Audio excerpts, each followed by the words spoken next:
Ladies and gentlemen, 1984 was a great year for movies. It was a year that had the likes of the original Police Academy, and I'm not sure, but I think Nightmare on Elm Street was soon to come out. And of course, there was Friday the 13th, Part 4, the final chapter. Or as we like to call it, Jason Voorhees versus that weird kid who makes masks. And of course, well, they kind of take a page out of Halloween's book with this film. Only instead of the main character being brought to the morgue, it's Jason Voorhees, where the main character is brought in. Jason's brought into the morgue, he reanimates, and kills some people at a hospital, then goes stalking the random woods again for weird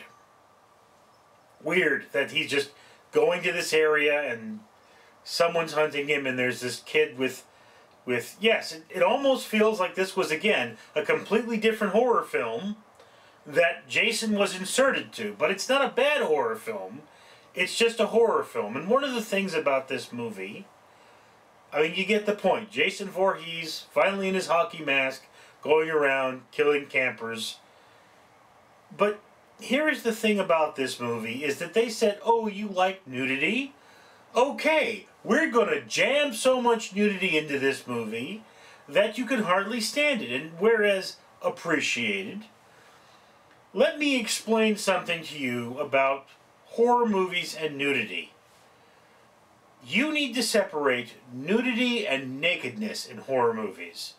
This film has a lot of nudity. There are women skinny dipping, doing somersaults in the water so they can show their rear ends. And they're fine rear ends and they're beautiful girls. But it's not like, for example, the end of Alien, where Ripley shows her butt cleavage. And it's this incredible pivotal moment in the film. It's very memorable. And that image stays with you, because Ripley is not merely unclothed, she is also naked, as in she's exposed and vulnerable. So one of the things about nudity in film, you don't want blink and you miss it nudity, because the audience will not so much be able to respond. You want this moment to remember. And you want it to kind of be, I mean, you're going to be running around naked, well, this is when the killer really should show up. Or you should know danger, or there should be something that happens that makes this scene notable, because just throwing a lot, I mean, I couldn't tell you what any of those girls looked like. I don't remember. They're not, the camera work is not such that they have been made real to me. Again, this is a solid horror film. It's not a bad horror film, but it is very much an exploitation movie, much like Friday the 13th 3D, where it's a movie designed to exploit 3D. This is a movie that's designed to show you the whole nudity thing, but it does a poor job, because, like, yes, let's get some nudity out there. Let's get some, okay, well, but it's not sticky. It's not resonating with me. This is not to say I did not enjoy this movie. It was a great film. I thought there were some really interesting parts.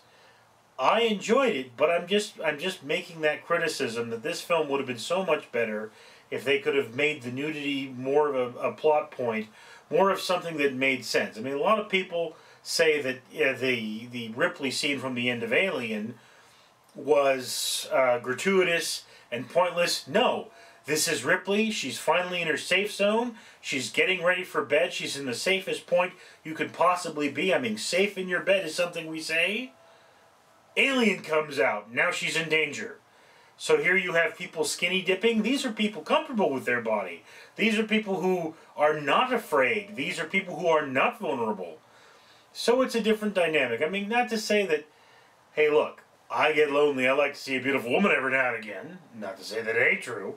I'm just saying, look, if you're going to write that into your movie, have it have a little bit more to do with the plot. Make it a little more pivotal, and use those nudity scenes as something that we can remember, because that's what we're going to take home from this film as men.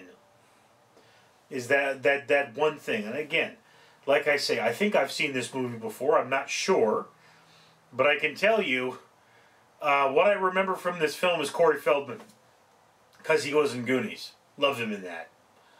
Other than that, man, the thing kind of just fails for me. In any case, so again, it is a good watch. It is not a great watch. Not as good as the first film. Almost on par with the second film. So on and so forth. But I'm not the only person in the world. I'd love to hear, what did you think of this movie? Let me know down in the comments below. I'm Richard Neal.